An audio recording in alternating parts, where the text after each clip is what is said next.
Gasquet respond in less than 8 hours to have a community meeting specifically for Gasquet. So thank you all for being here today. My name's Chris Howard, and we have a lot to discuss today. And I want to set a little bit of a stage here today because we have a lot of folks in the room today that are cooperators and have been working with everybody here in the county for the betterment of your community. Most importantly today, there's going to be a lot that we're going to talk about today that is going to be looking forward to try to address the needs of the community of Gasquet specifically, and also Washington Flat. I do want to include them in this conversation as they are directly impacted just like you. But in addition, as we look forward, I'd like this conversation to stay very positive today in the sense that we're all under a high level of stress. We're all under a high level of frustration from being out of our homes for such a great length of time. But in addition, we have to move forward. But there will be plenty of time to talk about what has occurred in the past to get us here. And I know I'm one of many people that have tried to work very closely with our agencies to address these issues, specifically around the Gasquet community, in helping to get the Del Norte Fire Safe Council back activated and going. In addition, working with the Forest Service and the collaborators group with this county to put a lot of projects on the ground.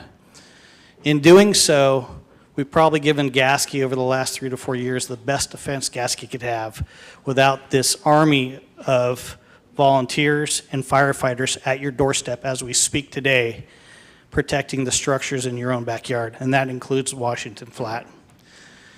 We have a lot of folks here from Team 15 that will really help bring this to the ground for you if you haven't seen it on site before. I'm sure you have a lot of friends and neighbors in your community that have been reporting back to you about the army of people in Gasquet. Being there yesterday with our sheriff's office, it is true. There are a massive amount of resources on the ground. They are addressing the needs of Gasquet as we speak to protect your assets. And that's the most important thing to the county, besides returning you to your homes, which we hope to have an answer for that soon. Garrett Scott will be speaking to that directly today in hopes that we get some good reports for Team 15 this week and get some wheels rolling back northeast to your community. Let's dive into the details of this. And at this time, I'd like to invite Ray here from Team 15. He's one of our liaisons, of which there are 4 from Team 15, to help convey some of the messages, most importantly, about what we're seeing today on the fire, from not on an operational standpoint and a weather standpoint, but how they're going to attack it to get you guys back in your homes. Ray, please. Thank you. On behalf of California Interagency Incident Management Team 15, as Supervisor Howard said, Ray Kabline, I'm one of the liaisons here. And we have a short briefing for you. What we have here is our operations folks and our fire behavior analyst that can show you what the fire has done and where we think it might be going. But before we get into that, I want to bring up our district ranger and agency administrator, Kathy Allen.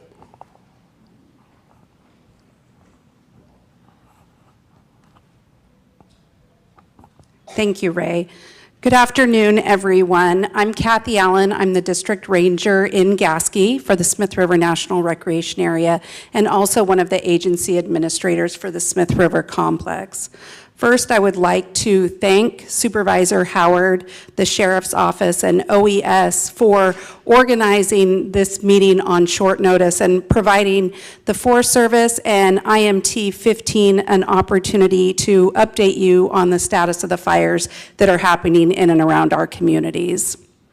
Folks are working very hard to put these fires out, and I'm appreciative of all the support that you've given to the firefighters and the team that has been living here and working here in our community over the last 8, 9, 10 days.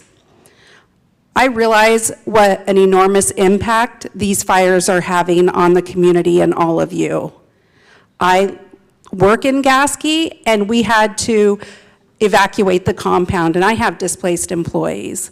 I also live in Cave Junction, and so I'm impacted by Highway 199. So I know that it's not easy. What I can tell you is that we have folks on the ground that are working very, very hard to return us to our communities and back into our homes. I look forward to the opportunity to engage in dialogue with you this afternoon and welcome IMT 15 to do a briefing. Thank you. At this point, I'd like to bring up one of our operations chief, Travis Ederer, to give you a briefing on where we are with the fire right now. Thanks, Ray. Like you said, my name is Travis Ederer. I'm one of the operations section chiefs for IMT 15 on this incident. My role is the strategic planning piece, so kind of the big picture of where we assign our resources, especially early on when we had a lot less resources than we have now. I can say I work for a small district also down south, and I've had the displeasure of having to evacuate them numerous times over the last 5 years. I'm very aware of the impact that that has to the community where I work, and it's similar for you. And a number of our personnel on our incident management team have been evacuated for wildfire, for storms, for earthquakes in the last few years, and a lot of them are very aware of all of the emotion and the stress that you're all going through. So I'm going to go pretty granular into this and try and keep it out of fire speak as much as possible so that we're all on the same page and we all have an understanding. It's my understanding, and correct me if I'm wrong, that this is a pretty open forum, and if you have a question, it's probably easiest just to answer it at the time. If it starts to get maybe too many questions, I might slow it down just a little bit so we get everybody through and all the speakers done. I'm going to go ahead and move to this microphone. So like I mentioned, I'm one of the operations section chiefs, and these lines out here, this is one of my jobs. I make these lines, and they're different lines depending on how many resources we have and our pardon me, always interesting trying to figure out how to work somebody else's computer. There we go. All right, so I'm going to zoom in a little bit because I can't see it, so I'm assuming you can't see it either. Got my glasses, thank you. I appreciate that. It's been a good 6 years since that's been a requirement in my life. So everybody wants to know what's going on with Gasquet. We'll go ahead and start there. Gasquet is in our Division Alpha, but we have a structure group just for the town of Gasquet. And what that means is we assign them fire engines, crews, chippers, masticators to clean up around all the homes, the roads in the town side of Gasquet and in the greater community, including the Washington Flat area, Little Jones Creek, French Hill, and tons of work had been done. Honestly, I've been on this team since 2002 in one fashion or another, and this is probably the best structure protection that I've seen set up on any incident. We're very, very lucky that we have the resources that we have now and the time that we've had with this nice, we call it nice weather as fire people, and give us the ability to make all that happen. So all of this has been improved and cleaned up, and all of the defensible space has been created. There's a dozer line behind the town of Gasquet that's tied in with hand line in the areas where it's appropriate. All the houses that are anywhere near that have hose around them. A lot of them have sprinklers on them. They're just waiting for somebody to start the pump. And if something were to come into Gasquet, there would be people there, firefighters there, to fight that as it comes into town. In my opinion, most of Gasquet at this point is pretty safe, and I'm comfortable saying that. Not that some anomaly couldn't happen and Mother Nature just says, yeah, nice try. But we're going to go ahead and keep talking about Division Alpha. Today in Division Alpha, we're trying to do things on our terms. So rather than let the fire wait until Wednesday when there's a little wind event coming and push into Gasquet, we're putting some fire on the ground with drones. So there's actually drones that go out there. They fly real low, about 400 feet above the ground, and they drop little tiny, they look like ping pong balls, and they start little strings of fire. They drop them about every 6 feet, and we're able to do that. In the last few years, it's really a new thing for us. We've been having to put hotshot crews or hand crews out there, really steep ground. It's really treacherous. We can only do it certain times of day. We can't really do it in the dark, but the drones can go out there any time of day that it's receptive to burn. So we've been burning this all out today, and that should theoretically lock off the town of Gasquet from the Kelly fire coming at it from this corner. So as we move forward, we'll go ahead and get that done and mop that edge up so we're secure on that piece of threat to Gasquet. Moving up here a little bit to the north, you can see where it's backing down into the North Fork, and that's still doing a really clean edge, just backing down into North Fork. Currently, we're not planning to put any fire on the ground there. Could that change? We could possibly decide we want to help it along a little bit so it gets down to North Fork on our terms, like I said. and we don't have to worry about it spotting across the North Fork. So Division Alpha is pretty much all the way to here. This is the division break. So up here is Division Bravo. I'm going to scroll up, and we have one of our team division supervisors, both in Alpha and Bravo, and they've created this line down the 305 down to the 49 road in the Forest Service out to Gasquet Peak, and then created some dozer line and hand line all the way down to the back of Gasquet to protect it from coming around this way. When they did that, they open it up with the dozer, then they bring hand crews in there, they brush it, they widen it, they chip all that. And When you say North Fork, do you mean the river or the road? the river, yeah. And so they got all that work done. They've opened this up all the way back to the 305, and then continuing north, we go up into the corral, and you can see the corral has black line all around it. We're confident that the corral is not going to escape. We did find a couple of hot spots on the edge of the corral overnight with the IR flights that we get, the infrared flights. They come and they take pictures that we can't see. It's pretty incredible technology. And then they give us a lat and long, and we send somebody out there to seek and destroy those hot spots if we need to. So moving up into Division Delta. So this is the break between Bravo and Delta. And coming around the corner into Rowdy Creek and into the Major Moore area. This has all the preparation again for around the structures that are in all of these areas has been done, and they're prepped to go. All we have to do is start a pump, and they'll have sprinklers and water and firefighters, everything there. Honestly, at this time, we don't feel a big threat, but we don't have this buttoned up. So not to say there won't be a threat in the future. Just real quick, I'm going to speak about Low and High Divide and the Copper Creek drainage. Just like all of this area, the structures in Low and High Divide have all been prepped. In fact, we got a phone call from somebody today who asked if they could come take a look and see if there was more work they should be doing for defensible space, almost like a defensible space inspection, which Nick, our fire behavior analyst, I work with him at our home unit, and that's his job, is to help people design the defensible space. So it's pretty cool that we got that feedback from somebody out there and said, hey, can you guys come help us? And I sent somebody over there, yeah, go tie in with this gentleman, find out what he wants to know, and maybe we can help him out while we're here. Moving up north, we covered all of this. We're putting in all this line. This has all been prepped, and then potential for some dozer line in here. We got a couple of things to look at before we do that, and then dozer line push all the way back into the Diamond Creek area.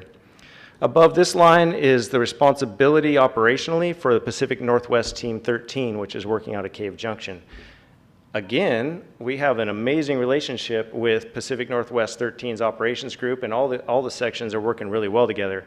I've told them and other people, unprecedented collaboration. Basically, we call it a border drop where I work in my home unit, and we have a border drop with Pacific Northwest 13. If they need resources and we can spare them, here you go, here's our resources. If we need resources and they can spare them, we ask and they send us resources. So it's really, really beneficial for both teams to be able to do what needs to be done. The Kelly fire moving north is this perimeter is accurate. We find that it's kind of stalled out in the Biscuit Scar, but we also recognize that the Chetco and the Klamath fire in the last 5 years, both were pretty big fires in the Biscuit Scar. So we know that it still has the opportunity to run up there, but it's slowing down for us currently. Around here, you can see they have some lines in where they've put this dozer line in, and then they've fired off of here to protect this road out to the 4402. And this is what they're working on today. And then coming around, there's some of their contingency lines out to the 199, and then all the way south into Idlewild and back to this drop point 55, which is actually at the Caltrans station at Idlewild.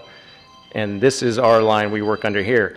Now, we're working collaboratively, like I said, with PNW 13, the other incident management team, to put these lines in and connect them to the old Bear Scar from 2015. And this is just kind of a catcher's mitt if for some reason all of our other plans in here, everybody see that all right? It's right on the edge for me, so. What was that? No fire in there, as I said? Yeah, no, there's no fire right here.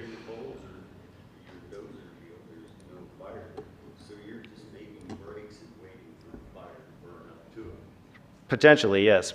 Ideally, so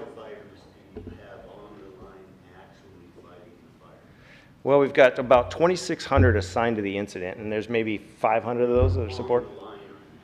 So 2,000-ish, 2,000. Actually on the line, yes, sir. Between us and the north, yeah. Could you talk a little bit more about this? Oh, I don't need to talk over you. Go ahead. Could you talk a little bit more about the Stony Creek drainage?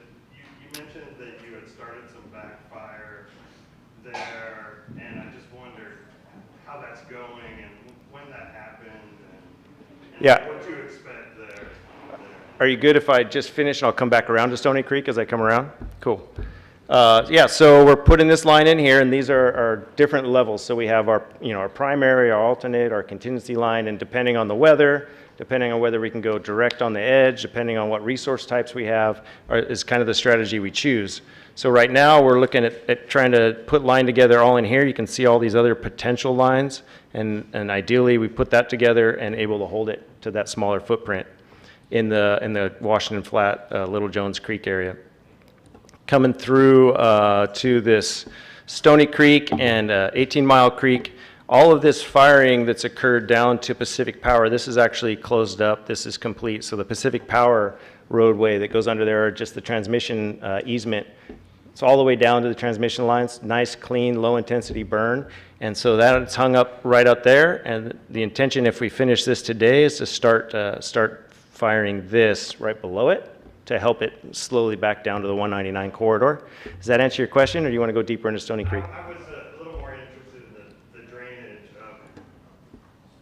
of Stony. In here? Yeah, right in, yeah. Yeah, so, honestly, I don't have the answer for planning on firing that, or if we're going to let that close together. And maybe Nick? Oh, that's right, yeah. So we've got some great IR footage from one of our intelligence resources that Nick's going to show when he comes up. And you'll be able to see what's going on there. So we're going to come back to Division Mike. And, I've had somebody ask me, and not too many fire people in the room probably, why do we have on the top only one letter, on the bottom 2 letters? And it's a really simple answer. When we started building our structure, the fire below us down out of Willow Creek actually labeled their divisions the same exact as we had labeled, so we had to change ours. So there wasn't any confusion, because if you pull it up on a map and you see that other one, you might not know where you are. And for the firefighter on the ground, if they have an emergency, they need to know where they are all the time. So that's why we have 2 letters down there. So as we come around the Kelly fire, we're trying to go, we call it direct, so as close to the fire's edge as possible with dozers, hand crews, hose lays, firefighters getting right in there, boots on the ground, putting water on the edge, and coming around wherever they can. And you're all locals, so you know it's really steep, tough dirt, hard on the ankles. We've had broken ankles. We've had dislocated hips this week. We've had a number of bee stings with people working out there. So our goal is to everybody goes home safe, ideally no injuries, but this kind of ground, it's really hard to accomplish that. So we're piecing these together on the Bear Basin Road. It's out here a little bit beyond the Bear Basin Road, so we're looking for some places here. What does piecing them together? So we're taking little pieces where we can, and if we have to adjust and come back out here, we're piecing it all. Does that mean you're taking these fires and letting them burn into this fire, so it's all together?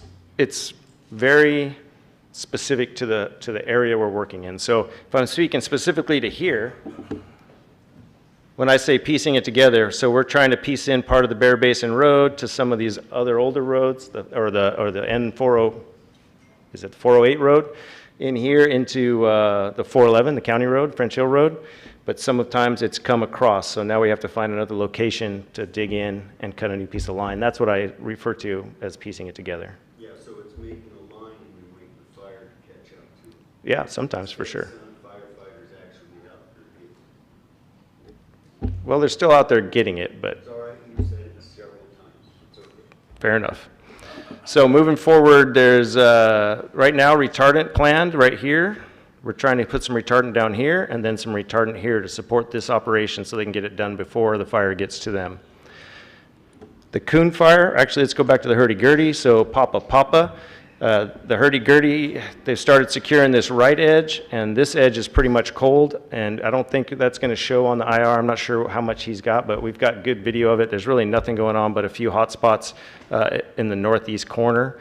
And likewise on this island fire, this is some nasty dirt. There's a lot of snags out there, which are dead trees from old burns, so it's really unsafe. Plus, it's about a 4 to 6 hour extraction time if somebody gets hurt. So if somebody gets hit by a tree, 4 to 6 hours is not a good idea. And without, guaranteed clear air, we can't get a helicopter in there to get them out any faster. So we're, looking at those risks, putting people in where it makes sense. This fire grew one acre overnight, and this fire grew 2 acres in 24 hours. So this is about a 900-acre fire, if I remember right, and it grew 2 acres in the last 24 hours. So we keep an eye on it. We have lots of intelligence resources, satellite, this fire watch that he's going to show you. Drones can go out there and take a look for us. And so we know exactly what it's doing, and we're not overly concerned about it. As we come out to the west more, the Kelly fire comes around, hits into the Coon fire in Coon Creek and Gordon Creek. And they have secured the bottom edge here, and they're trying to secure the right edge here, and then figure out how they're going to connect this back from here into this location here. And again, then Craig's Creek, and especially, the locals have told me Craig's Creek's one of the hardest places to get any work done as a firefighter. Very steep country, very nasty, a lot of work to make that happen. So we're putting the right crews in there to check that out, see what we can do, be successful at, and button up the bottom piece of the Kelly, tie it into the Coon fire, and then this should be tied in up here. And if all goes to plan, and Mother Nature lets that happen, then we'd have the Kelly fire kind of caught on the southwest corner. The Coon fire, like I said, is already controlled on the southwest corner. At the same time, we've been doing all the same structure protection work and preparation in Rock Creek and in Big Flat. We actually set up a spike camp in Big Flat that'll start tonight. So we have about 300 firefighters that'll be spending night at Big Flat. They'll get fed there, they'll sleep there. Shortens their time frame to get out to the line so they can get more work done during the day. It also relieves some of that pressure from Gasquet proper and Ward Field, the airport at Gasquet, which is just overcrowded right now. Imagine 2,000 people sitting on the tarmac.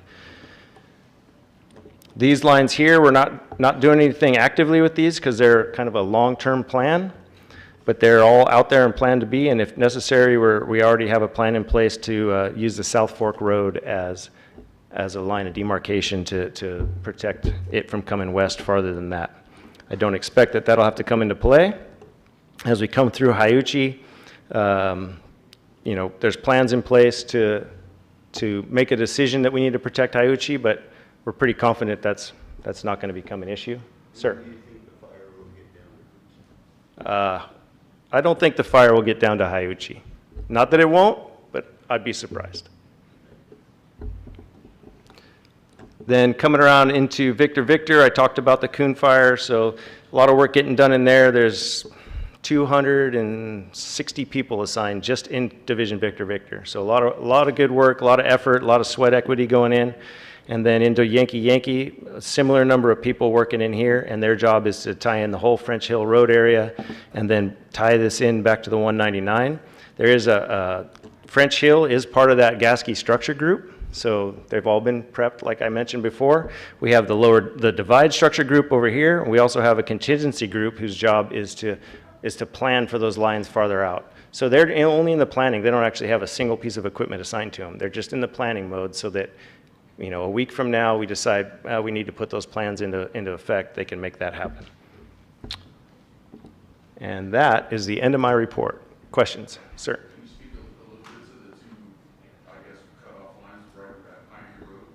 Yep.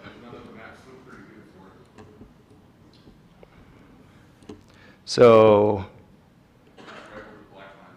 I'm sorry, I'm having trouble seeing.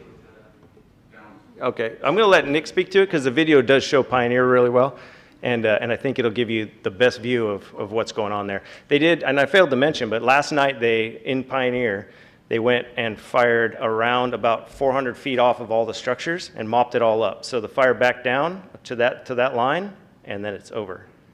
So you should be good to go. I hate saying should be because I'm used to being wrong. Yes, sir. So Gasquet is Division Alpha, right? It is Division Alpha, yep.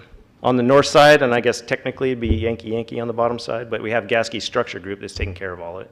All right. And then, so you guys have dozer lines all the way up from like top to bottom where you guys have dozer lines at. I know you went over it, but. Yeah. So let me zoom in even more here because it's pretty. Excuse me, can you repeat the questions? They're kind of hard to hear. Yeah, absolutely. So he asked specifically to Gasquet, where's the dozer line at? So you can kind of see there's a lot of lines on these maps, and this is the easy version. This is the one that we use daily, but the one that I see is, yeah, I need to use my glasses for the one I see. So we have dozer line here coming up into Stony Creek, and then a little piece of hand line right here through the creek. And dozer line, you can see the H's are hand line, the X's are dozer line. And then dozer line up the 49 road back to Gasquet Peak, where it turns into, this R means road is line, so we improve the road that's there to make it work for fire line for us without tearing up the country as much as a dozer would. And then we have dozer line around the back, except for around Pappas Flats, where we put in hand line and did some masticating out there. And then on the back side, we have dozer line up to behind the structures, and then hand line all behind the structures. And again, that's all been prepped as well. Does that answer your question? Yeah, and that seems pretty close. I mean, that is a lot of ground to cover. So at what point would you guys, as the firefighters, evacuate? Well, honestly, at this point, we wouldn't evacuate. We feel it's defensible.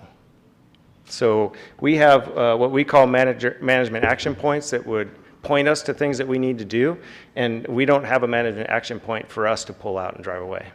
It's only, what our management action point says, actively protect Gasquet. So only the gas was burned, and you guys just like get out of there. You know, I'm going to say again that I don't think we would. We would stay there because we don't expect it to come in so fiercely that we would need to leave due to this work in here and what's going on in the North Fork drainage. Yeah, I'm sure all of Gasquet is worried about your guys' safety too. Yeah, I appreciate that. Thank you. Yeah. Any other question? Yes, sir. Just one question about the North Fork and the Stony Creek there. Mhm. It's showing your backburn that you guys did, that little kind of, This? So that's what was, you know, these, we call these perimeters, right? These lines for the fire, and they get updated a number of times a day. And if I were to scroll out, it would tell me what time is probably around 1000. So it's not like live data. So we're probably, and Nick might be able to say exactly where we are. We're probably, you know, closer down in here by this time of day. I know they're flying some helicopters, so when the helicopters come, we have to be careful what we do with the drones.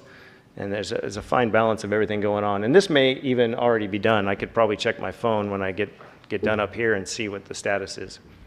Yes, sir, Green. On that, basically north of base camp where you've got the dozer line. Yep. That'd be on the north side of the river, and then you've also got a line on French Hill side, I believe. Correct. Is there a plan on lighting that up, both sides of 199?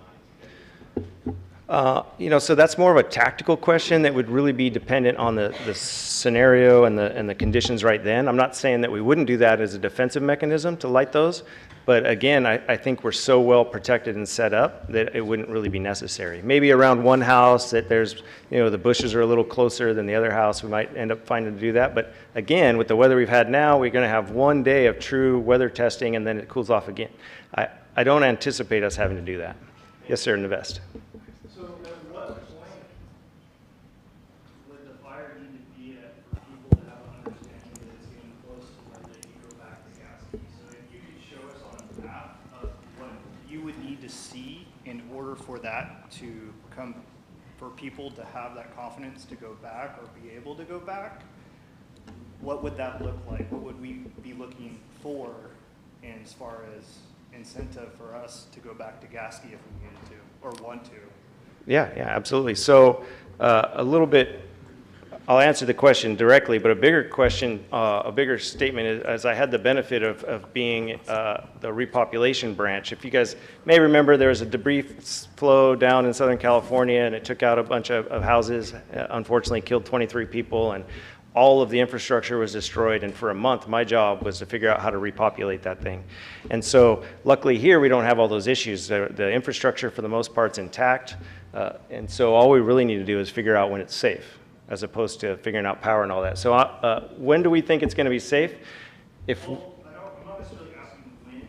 Yeah. What do you need to see for it to be safe so that, like, because I know I'm probably not the only one that follows these fires online and is constantly researching what's going on. Right. So I think it'd be comforting to people to kind of get an idea of what you guys need to see before you can get people the okay to go back there. So generally speaking, I need to see this line red or black, right, all the way down to the line we constructed, and no fire spot across it. And then we would consider, after a good wind test like we expect to have Wednesday, we would start considering in earnest repopulation. So So what is an estimated amount of time when we get you back? it's a good question. I appreciate the direct question. Yeah. Yeah, an estimated amount of time, you know what I'm going to say. I'm going to say, I hope you'll be back in by the end of the weekend. How about that? But if weather doesn't cooperate and we end up with the wind test squirting that thing out, there's just so many variables that we can't say. And there's a fine line between us and the sheriff and, of course, Pacific Power, how all that's going to work. But if we get all that done today, then I think the end is in sight. How about that? I think December is too far away. Pardon? A light at the end of the tunnel? Yeah, I think so. And we've got a question over here. Oh, I'm And if sorry, you all ma'am. slow down a little bit, I can actually get a mic to you so everybody can hear. Okay, yeah, it's fine. Here you go. When you did the backburn on Stony Creek, where exactly was that? The whole Stony Creek is gone? Well, I can tell you that I personally haven't walked Stony Creek, so I can't say what you refer to when gone, but it was a very low-intensity fire. So the timber shouldn't have been destroyed. It should have been crawling across the landscape, which is just the lower brush, and cleaning all that up, and made us feel confident that that'll hold. Okay, thank you. You're welcome. Any other questions? All right, here, coming We'll to. hold off questions for just a little bit, because I know we've got our fire behavior analyst, which may answer some of your questions and project where it might go. So let me bring up Nick, and like I said, we'll be around still for questions after Nick's presentation, and Travis will still be here as well. So come on up. Thank you all.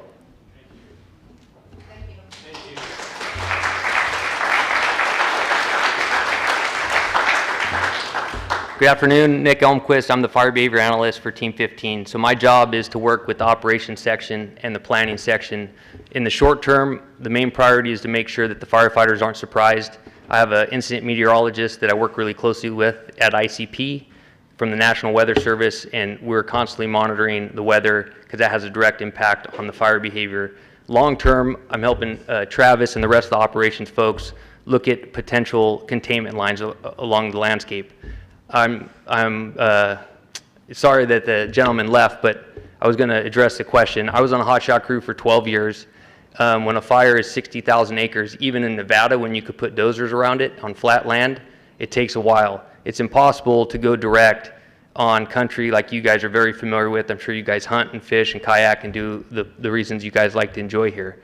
So what we do is that we look for strategic locations on the landscape where we have enough time to put in control lines, and then if possible, we have the tools like drones that we could slowly bring fire to these lines, reducing the intensity, making it more likely to succeed in terms of holding. And like Travis says about debris flows, that's a huge issue, especially for you guys at Forks, North Fork, Stony Creek, the Smith River. If all these fires were just not controlled actions at all, they would get to a bottom of a slope with fuels ahead of it, and you'd get these long, sustained crown runs, which we saw early on in the incident as it went up to the Camp 6 communication site. Big column, Once we got favorable conditions, we were able to build strategic lines and then start to control the fire under our terms. So I'll show this video because oftentimes a picture and a video is worth 1,000 words. I think it'll answer some of your questions. And then I'll have a few other things that I'll show and discuss, and we'll go from there. Fire August 28th, 2023, 11:47 hours.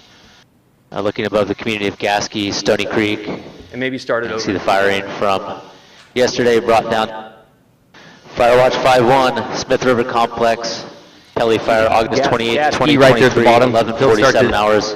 Gauge you guys in. Looking above the community of Gasquet, Stony Creek. And you can see the firing from yesterday brought down to the North Fork of the Smith River. So that's the Not much heat containment down line above along that here. ridge above Gasquet. That's going to be the holding They did feature. You see fire not this much heat. to the power line right away, with plans to bring it down to the highway. And looking to the east, see the fire here with some isolated heat. So that's getting close to the Pioneer Road, Fire off this just up there. ridge here. That's French Hill Road off to the right, and this is the Tahoe Hotshots that are bringing line and fire 200 yards from down. tying this into the Smith River, Highway 199. Then continuing along to the south, Craig's Creek. Have dozer line prepped here, ultimately to be fired down into Craig's Creek, tied in to this dozer line here. Fire remains well up creek, gently backing. And we'll zoom out for a broad overview. End of report. So the night before, or the night that you guys were evacuated, we're anticipating there was forecasted red flag warnings, a very strong northeast wind event. As you guys are probably very familiar, that's where you get your main fire growth days. The Slater fire was tremendous growth the first couple of periods in 2020 under an east wind. The Natchez fire, there's a lot of fire history. If you aren't evacuated when fire comes into the community, the firefighters are forced to evacuate. That's going to take priority, life safety. There's less time, and it's just more complex to be able to do point protection on the structures and perimeter control. We didn't know how far that fire was going to run, but it made a 3-mile run above on the Elk Camp Ridge Road that night towards Gasquet. You guys were out. We were prepared to defend the community if needed. Luckily, we had changing weather conditions we've seen over the last 3 or 4 days that have allowed all the actions that Travis has been able to discuss. We have one more test coming. It's coming tomorrow morning. There's supposed to be pretty strong easterly winds and about 24 hours of dry weather. Fortunately, I think where the fire is positioned, most of these winds are going to be up at the ridge top. So some of the fire down into Stony Creek and the part that's holding in North Fork, there's just a small section unburned as it goes up to the 2002 Biscuit fire, but it's on the westward side of that ridge. It's the unnamed ridge just to the west of Stony Creek. The one on the east is Elk Camp Ridge, so it's slopped over. So we're pretty confident that it'll be sheltered from those winds. It's a lower elevation. So I don't think there's going to be much more firing going on that north section. They're just trying to clean up the highway to make that secure. Tomorrow will give us 1 day to really mop up and secure everything we can to be ready for a wind test that we call it on Wednesday. But then talking with the IMET, there's a really favorable weather pattern that starts on Thursday. There's supposed to be a trough coming down the coast, bringing moisture to the area, almost for sure going to be 100% humidities. There's about a 25% chance of a 1/4 inch of rain on Thursday and Friday, and he tells me that there's nothing he could see in the foreseeable future of any sort of warm, dry weather event. So I think, you guys hang with us for a few more days, and like Travis says, the amount of work that's gone into that community to protect it has been tremendous, and we're in a pretty good spot, but we do have some unfavorable weather in the short term, just for a short period of time, and then I think once we get through that, we'll be feeling pretty comfortable about the community. Hold on a sec. Let me get this mic to you. Speaking with the weather pattern you're describing, what if all of that works? How long do the crews and whatnot stay in Gasquet, even if you were to say you can go home now? The hoses and the help and all of that, does that kind of just remain to help with that? Or once we're kind of back, do they pull back a little and say, you can go about your business? Yeah, they won't pull back. I would anticipate that fire camp in the airport to be there for an extended period of time. You know, typically you could run some analysis and you see what's the probability of getting season-ending events, looking at historical fire records and weather records. You have the Camp 6 Ross has been there since 1956. It burned over on this incident, but we put a replacement there already. But there's almost a 90% chance of a season-ending event by like October 2nd. So a 50% chance by the third week of September. So with that being said, I think there's going to be people around until that time, but you're going to start to see the days are getting shorter. You start to get more of these troughs that come down the coast, and the fire danger will decrease enough where even the sections, it's not realistic to get around and contain this entire fire. You know, there's just not enough time left. And there's so much sections way out remotely. But we focus on the areas where there's the most values at risk, your guys' places, and we go from there. So that's where the bulk of the work is being done. There is work being done on the wilderness sections and out there, but you know, and it will focus as time goes on, as the communities are secure, as the highways open, the power lines, they're able to go back in there and do the repair work. So there'll be people around for a while assisting the Six Rivers National Forest. So there's going to be a presence, but the hose and things like that, they're going to mop up really hard as soon as they can. They're already doing it in the sections where there's actually fire right up to the control lines. So I guess I hope that answers your question. Yep. We try to when you guys go back in to, you know, make it as normal as possible. I think that's, oh, go ahead. I'm coming to you. They told me they didn't expect 199 to be open till October. I'll let law enforcement defer. That's what they told at the Touchstone Pain Clinic. I don't know. You know, a lot of rumors. We'll let the sheriff come up or anybody if they're going to address the highway, but they're working really hard. Caltrans, we have firefighters that are securing the road in terms of hazard trees. I believe last community meeting, the CHP, you know, had a plan for escorts. And so I would be really doubtful if it's that long before the highways open. So at this point, we still have Travis and Nick up here specifically for fire questions. I know there's more to this presentation than what the team may be able to answer, but are there any fire-related questions that the team may be able to answer? I want to know about air quality. Are they going to make sure that air quality is good enough to also determine? Yeah, there's a position, air resource advisor, that's working for the forest. They monitor, they put little sensors out. You'll never keep people out of their homes because of air quality. I've never seen that before, but they'll make mitigation measures available, whether it's clean air facilities or have masks available. You know, the smoke has been bad, but it's a lot worse in places like Happy Camp. I think we're close enough to the coast, like today, blue skies. It's blue skies over at Gasquet. This afternoon, we're actually flying right now, retardant. I believe we're able to insert crews to the Diamond Fire to go direct on that fire. So it's you get these clean portions of the day, and I think that's really the major health risk is when you're in these environments for an extended period of time without any relief. So I think we're lucky that we're closer to the coast, and you get these diurnal wind patterns that gets the smoke out of here. Go ahead. Yes, sir. On your video, you have bright spots that look like cities. Those are hot spots. And behind it looks like snow-covered mountains. That's all burned out stuff, I take it.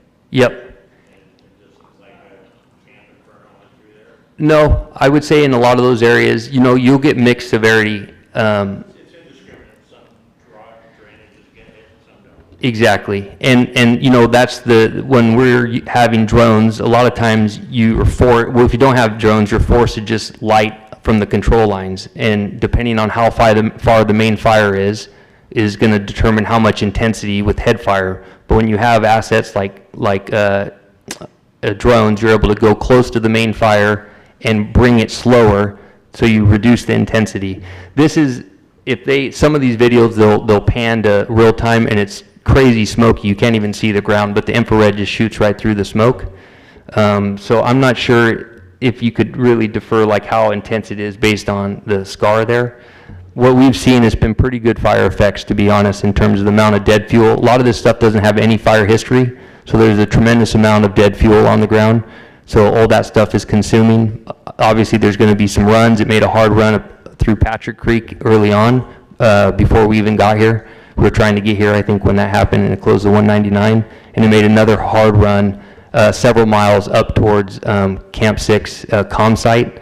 And there's a few other areas where it made hard runs. It made a pretty hard run down that El Camp Ridge. But other than that, it's been, fairly low intensity fires.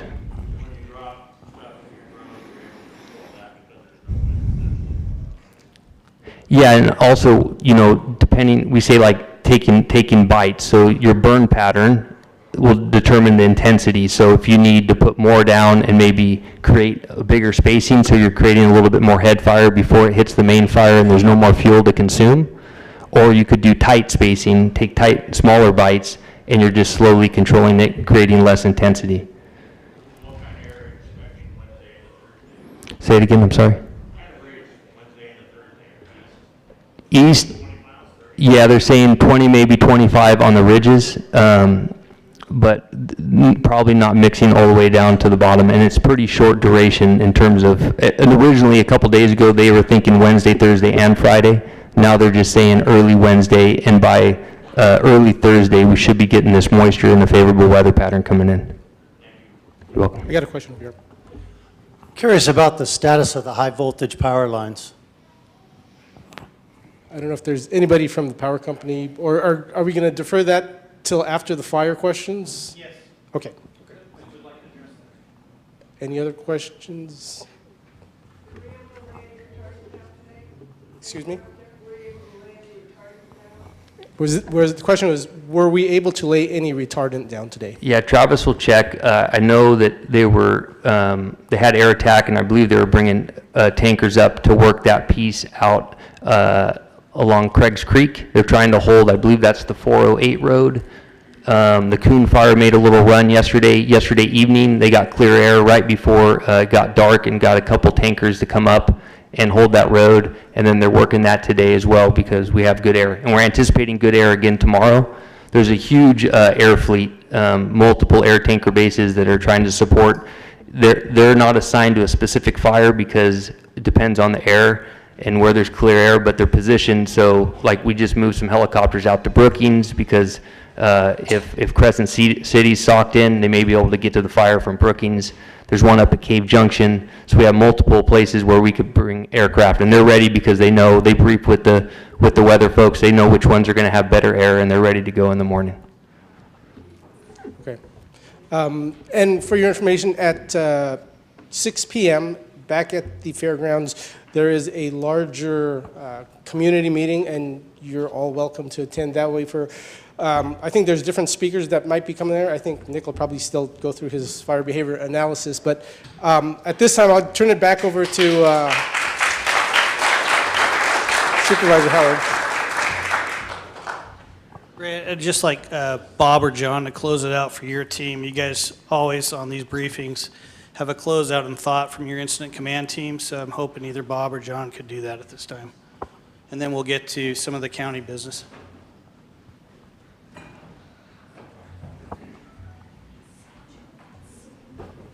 Good afternoon, everyone. My name is John Lucas. I'm the Deputy Incident Commander for Team 15. So, like the briefing today, a lot of good work is going into protect your community. We take that really seriously. Work is it's progressing. Everything's working right now. Again, the wind test will really tell us some good information. If it holds, then we'll feel good about that, and we'll have a discussion with the sheriffs here in the next 3 days about repopulating your community. Secondly, I'd like to let you guys know that this team will be leaving on Thursday morning. Southwest Type 1 Incident Management Team will be coming in. Their operations section out in the field, I think we already have some of those guys out there. So what's going to happen is the next couple days until Thursday morning, they'll pretty much be our shadows. So they'll become familiar with the whole operation that we have going on. We'll pass on all the good work and information and the dozer lines and where we have everything to make sure they know where everything's at before we leave. And we'll talk to the ICs, and it'll basically be really a good team effort. As we leave, they will know exactly what we have planned, and they'll carry on from there and start building the relationships like we did with your community and your board of supervisors and law enforcement and CHP and Caltrans and things like that. So our goal is not to miss a step when a new team comes in. Our goal is for that relationships to keep going on, not only with us, but with the community here in Crescent City and Gasquet and Del Norte County. Can I answer any questions for you guys? Yes, sir. Why do you do that? It seems like continuity, you guys being here, and you're not having to brief somebody, they're already here, why not stay here? Well, we have our regulations and our policy says we're only allowed to do 14 days at a time. If no teams are available, we could do 21 days. But we'd like to go back and see our families as well because we've been gone for quite a few weeks. So that's a policy, 14 days, and they bring another team in. Yes. John, I think you can, maybe I'm wrong, but it's just the incident command team that's changing out, not the firefighter. Yes. And it's just the incident man team. So on the incident man team, there's 58 of us. So 58 people will be leaving. Everything else is staying out of the 2,600, actually almost 2,700 people. So there are only 58 of us. We'll be going home. All the fire resources on the ground, boots on the ground, are staying. So they follow the same plan as the previous, unless there's substantial changes? Correct. Yes, absolutely.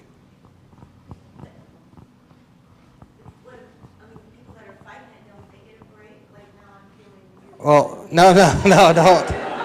We have it planned out that if we hit 14 days, just like the teams, if they hit 14 days, we'll already have resources coming in behind them. So it's just kind of a revolving door. They hit 14, but we still have 5 engines leave, 5 engines show up. So it's just a revolving door of constant resources when they leave. They get to go see their families and rest. Yes, yeah. I'd like to say one thing. Yes, ma'am. Thank you for all you have done and are doing for us. Well, I appreciate that. Thank you.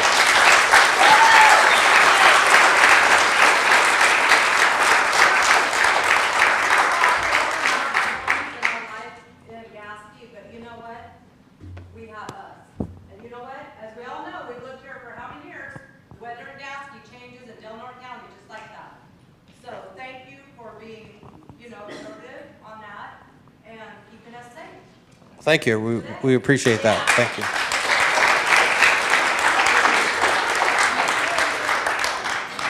All right. That's all I have. You guys have a good evening. Thank you. Sheriff, can you join? Thanks. Then after Sheriff Scott speaks, I'm going to bring down either Randy or Eric from OES to talk to you about some additional logistics. Sheriff? Well, hello, everyone. I know this is a real devastating and scary time for everyone. I've been watching the fire daily. I've been staying up there full-time, making sure your places are safe.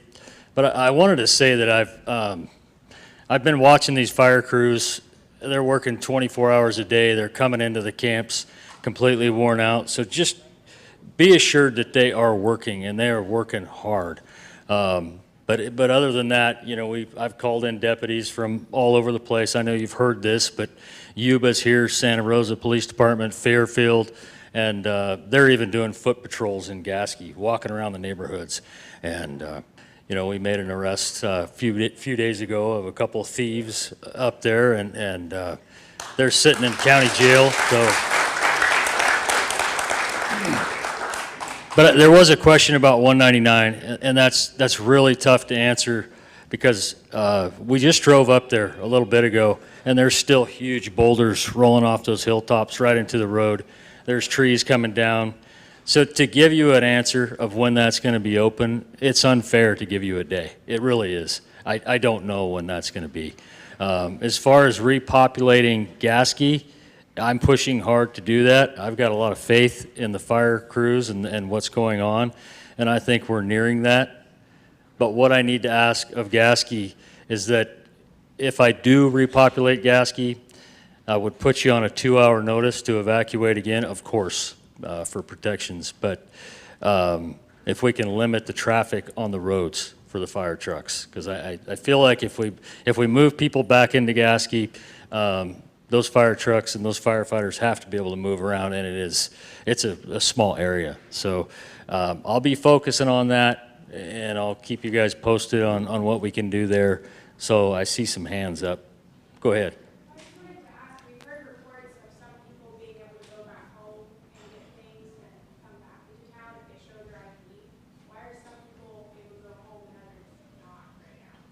There shouldn't be anybody going home. I do have a pass that I can give to certain people that might be needed in that community.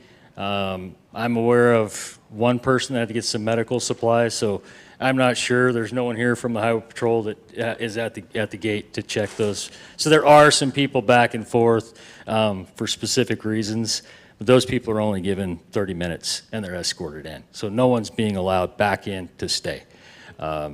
So you had a question there, ma'am? No, mine was just going home, Yeah. I promised to stay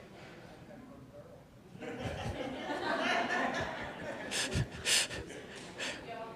Anybody else have anything? Sure. When they're allowing traffic to go through to Medford to Oregon, why can't we, Gasquet residents, go home real quickly for an hour or two and just take care of us? Like my cat's out there, I have to go see if she's okay. I mean, that's all I thought. Sure. Sure. So I would like to see other people being able to do all that too, and be able to come back out, because we know how important that is on safety. For safety. Well, to give you an idea, today you couldn't see 5 feet in front of your truck to even drive anywhere. So, I mean, it is an evacuation order, and I can't just let people go back for a couple of hours. I'm accountable for whoever goes into that evacuation zone.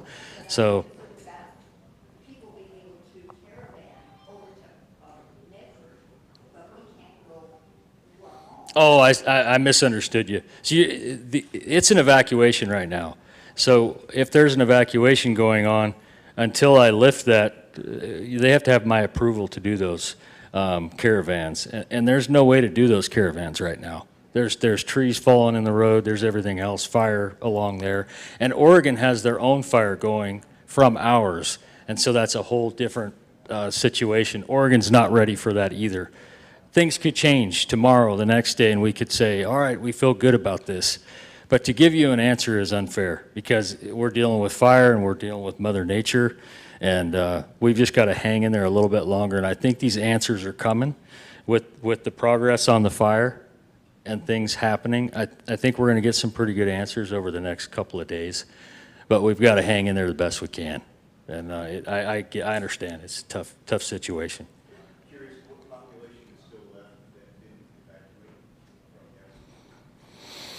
I don't have it in front of me. I would guesstimate 20 people didn't leave.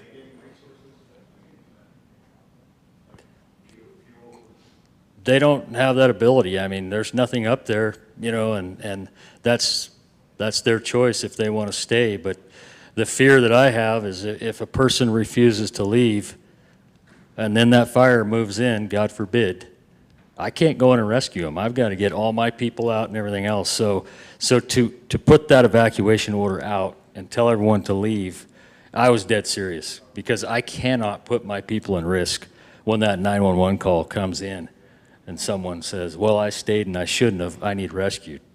That's the reality of it. And it could really cause some problems. And so I understand, you know, I understand constitutional rights, I get it, but there is the other side of it too. So, anybody over here? Sure.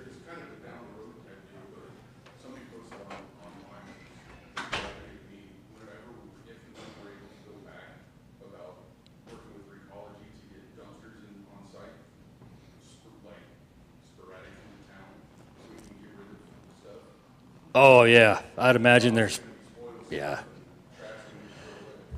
Yeah, I could see your point there. Lots of stuff to clean up and so, yeah. All right, anybody else? Ma'am? Thank you, Sheriff Scott. You bet. I was just hoping that you can consider that when escorted traffic does happen, just to consider that, I mean, if I was a criminal, I would sneak in there and try to peel off unseen. Just something to assure our community that all of our houses will still be safe when that happens. I see your point. You're absolutely right. I'm always pretty straightforward in these things. I personally, I don't see the escorts happening until I lift the orders. I see Gasquet opening up, probably something around Patrick's Creek is where the caravan would start. And I want to get you guys back. I mean, if we can caravan, you guys should be able to get back in there. And that's my big push with the fire folks, is that's what we need. All right, yes, because I understand where you're coming from, absolutely. Anybody else? You sure? Thank you. Thank you. Appreciate it. Thank you, guys.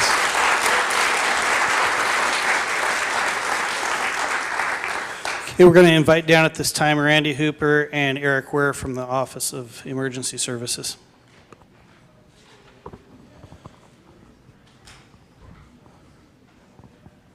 Hey, everybody.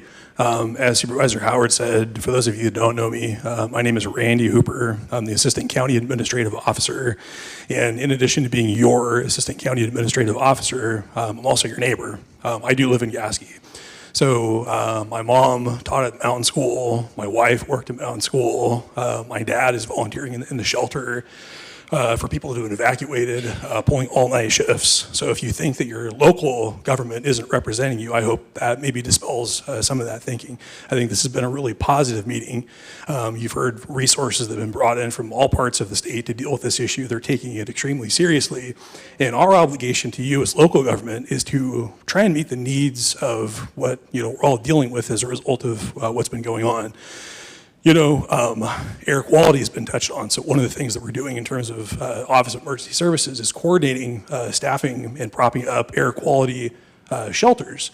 We understand from the weather, whenever we have those east wind events with the amount of smoke and degraded air quality that exists, that's going to be a real issue for a lot of people in this community.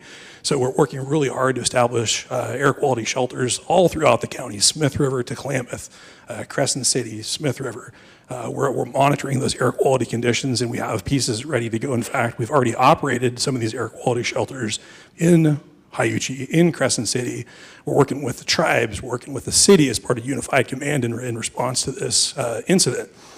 Obviously, the big community-wide impact was the loss of the power lines that really created the loss of power to the entire county. I know there's a lot of people that have lived in this community for a very long time, and I don't know if anyone ever has a recollection of this entire county losing power at the same time. The cascading effects of losing power, whether it was food issues, food security issues, healthcare issues, all these, the traffic issues with the loss of access to 199, they're all real things that we're working our hardest to really try to resolve and meet your needs. Partnerships that I think now we're forging that existed before, I think are becoming even more galvanized than they've ever been. Standing side to side with the city on meeting the needs of public water issues, sewer issues, again, electricity, which Mr. Weir is, I think, going to kind of hone in on here in a little bit. But again, first and foremost, as local government, we are you, essentially. We're invested in this. We want this to be as accessible as a response as we can be. Pulling this meeting together today, I think, was a step in the direction of recognizing really who's feeling the direct impact more acutely than probably any other part of the county now that power has been restored, and that's us. It's Gasquet. So as the Forest Service folks did indicate, there's going to be a community-wide meeting later tonight at 6.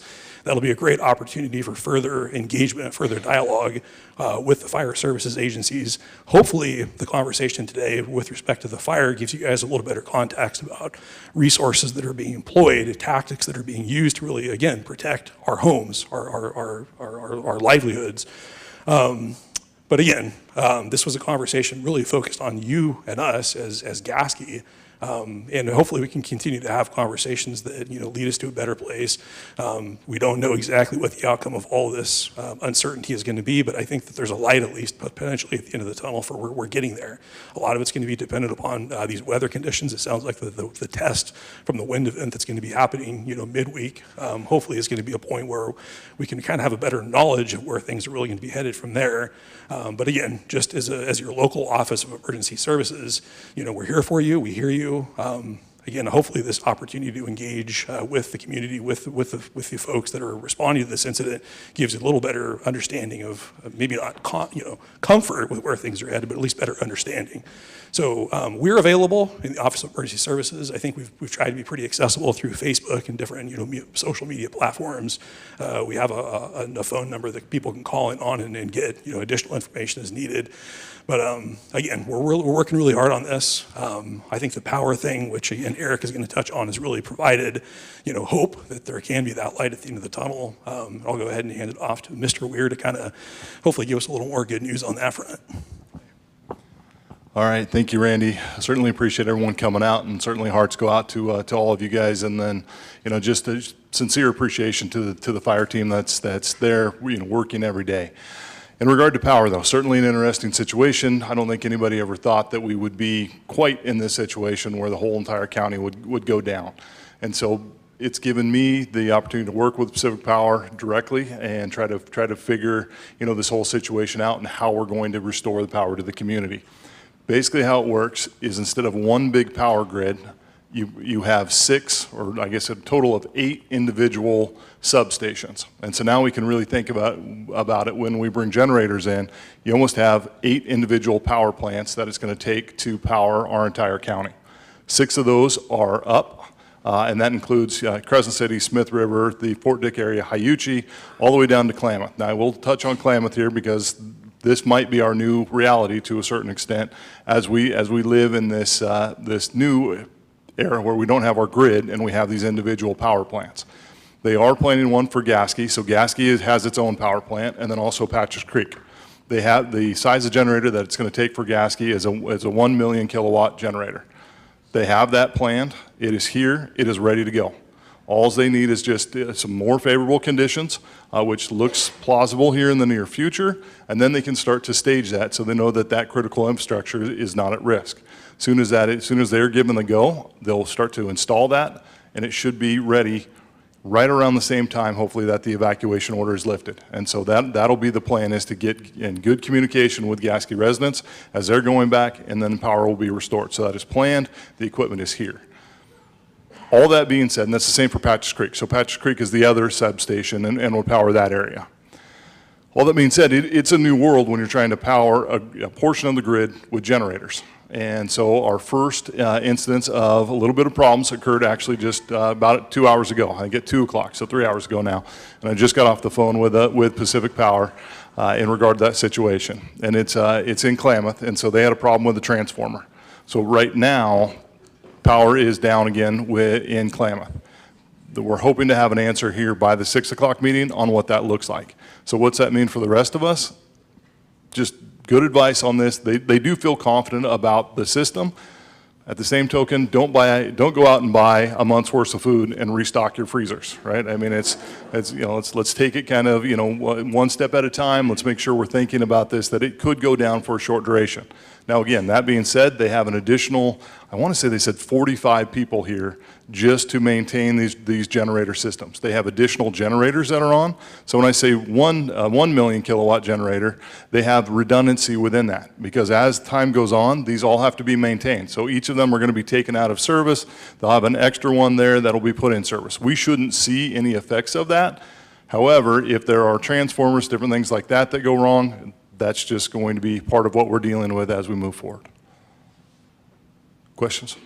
The state ever declared this, if the state declared this an emergency disaster relief? So the question was, has the governor declared, or the state of California declared? I don't think we have any word that has happened yet. I know they are working on it currently with some of the damage assessments that are being submitted, and certainly that's going to be key for us as a community. If the state doesn't declare, then basically the county is going to be on the hook for this entire disaster. And so that is.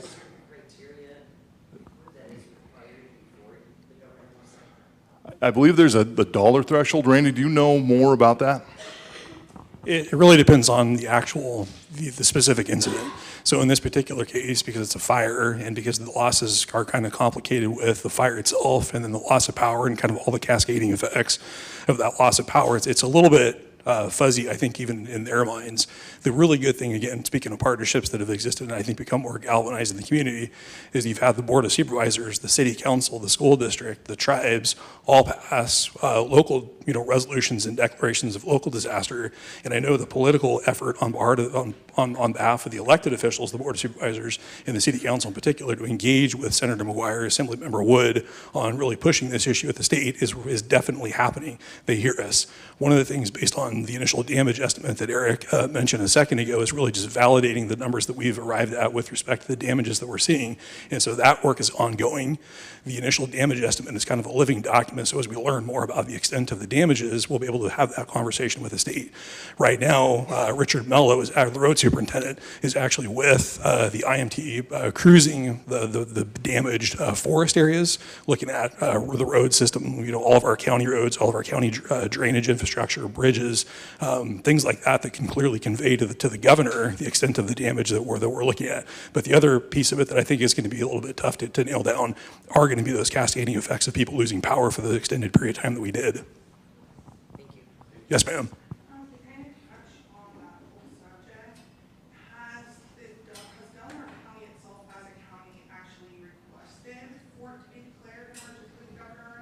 Yes. Yes. Yes. Repeatedly, yes. Yes, sir.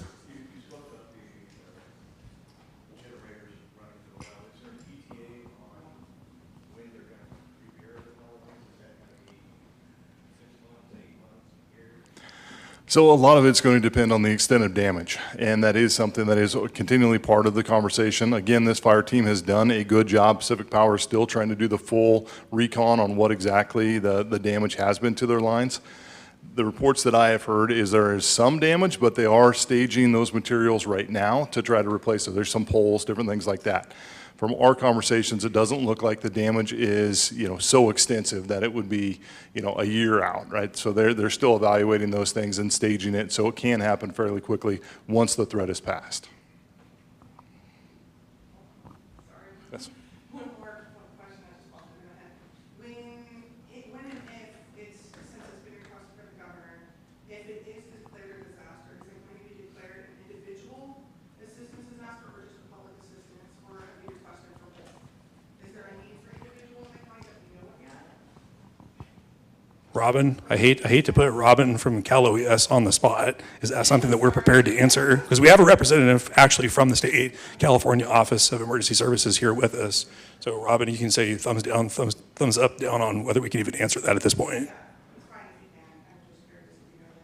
We're capturing everything at this point, so public assistance as well as anything that would be under the category of individual assistance, but at this point, the bulk would be public assistance, but it's really too soon to talk. Okay, because I know that there's a difference between when you are, and there's a FEMA declaration for public assistance versus individual assistance. So I know that in order to receive assistance from FEMA and like for losses, you have to have, the county has to have requested and been granted that individual assistance declaration. So I was just.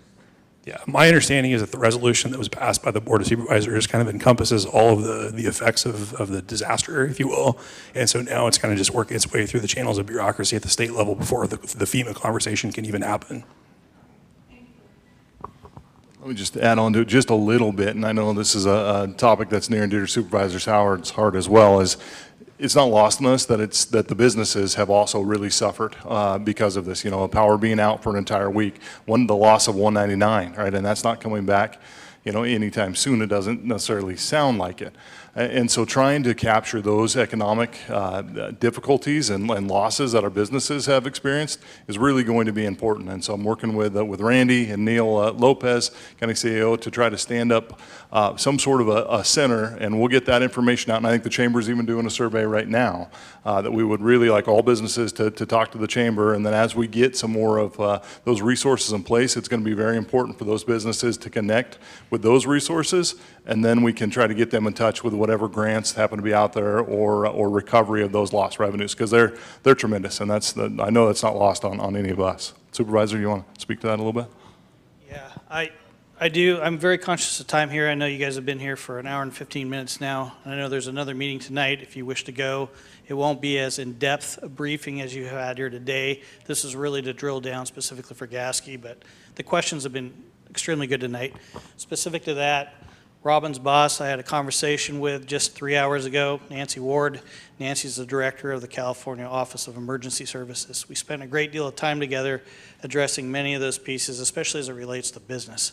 And so she's already made a request to the federal side, which is the Small Business Administration, to help really assess the impacts, and she's requested essentially an audit to occur that will come here to the community specifically to answer these things.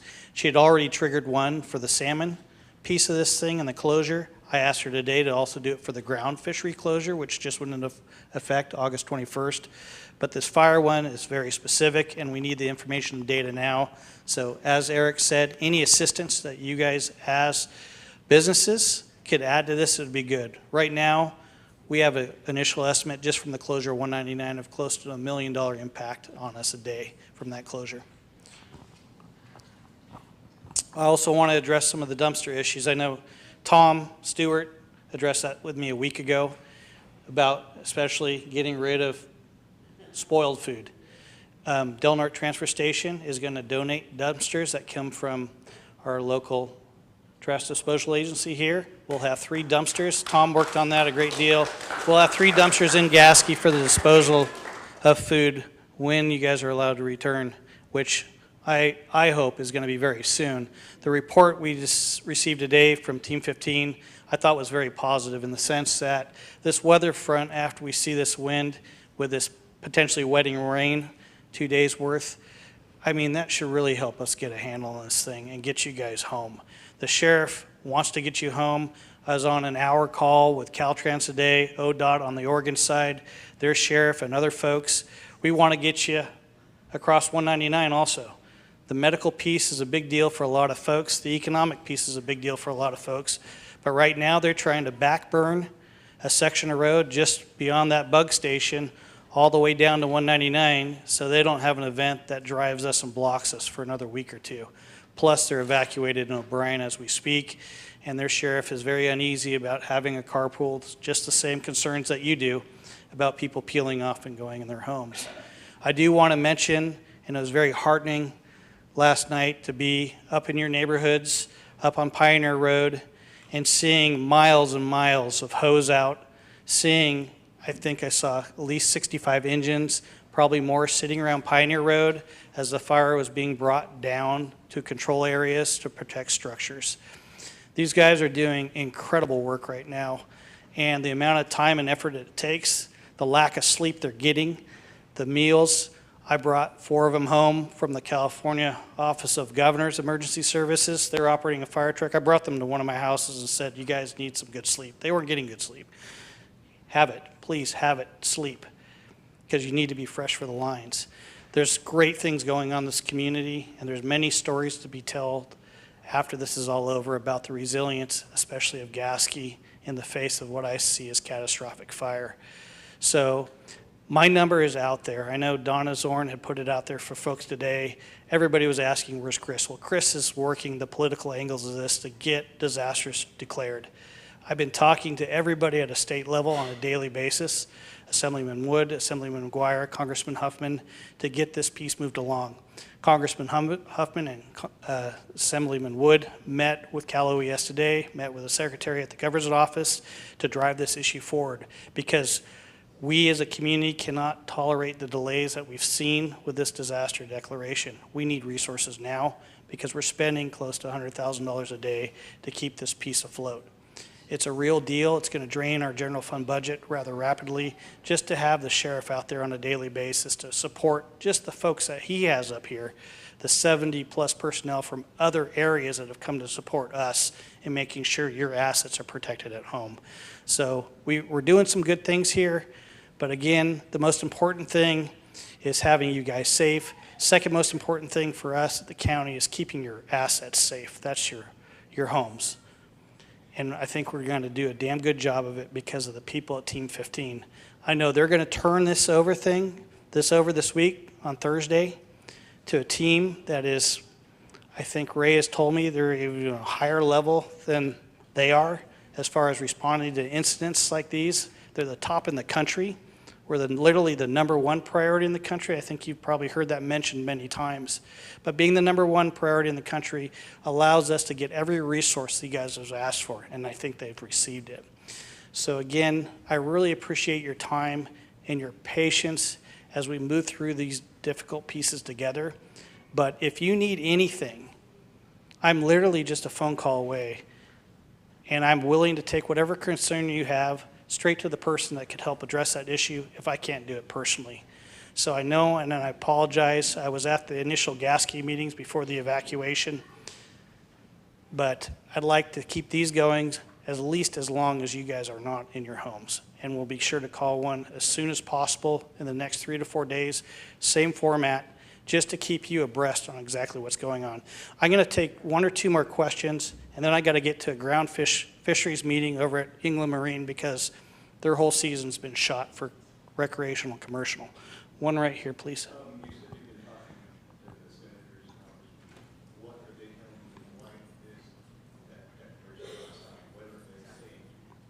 So here's what they're saying, and Robin can probably give better detail on this, but this is what they're telling me. We just need your numbers. We need to be precise and accurate as far as the assessment. So Randy spoke to this about Richard Mello, your neighbor in Gasquet, he lives there, being up and escorted by Alan up through the fire today. He's getting real numbers of the damage to our county infrastructure so that we can meet a 150K mark to declare emergency. And you have a right to be concerned about this. Yep, LA got declared on August 18th. Yep, and your board of supervisors is well aware of this, and I agree 100%. August 18th, before the disaster even occurred, before Hillary even made landfall in Baja, LA and 10 counties down there were declared. So I see the issue here. That's exactly what I spoke to Nancy Ward about today. I also look at last year's event in Siskiyou County, the mill fire, right? That was at 900 acres. Threats to structures, same language used. We're well into 2 weeks of this, and we still don't have a disaster declaration. So I have, as well as many of our supervisors, have pointed this same thing out, but Nancy promised me she would get this to the governor's desk, if not today, tomorrow, with the information that we're going to provide her, and I got to take her at her word for it. It's the first time I've ever talked to her in my life, but I'm going to take her at her word until I can't take her at her word. But I'm going to be traveling to Sacramento on Wednesday, and if I need to, I'll be camping on the governor's doorstep. There was one more question, and then I've got to get to England Marine. I'd like to say one thing. Please. Everybody doesn't know the Family Resource Center has been amazing. If you don't know about it, they have a whole resource. Take advantage of it. Family Resource Center. So, one more question. So my wife works for the Delaware County Food Council. And Yes. and she wanted me to let you guys know, like she said, if anybody is in need of food, emergency food, they have dry food, we're trying to get weeks to be replaced for people who've lost spoilage of their food that they had stored. The Family Resources is open 8 a.m. to 8 p.m. and they're diligently working to gather more food from everywhere that they can. Yeah, they're amazing. Thank you, guys. Okay, wrap it.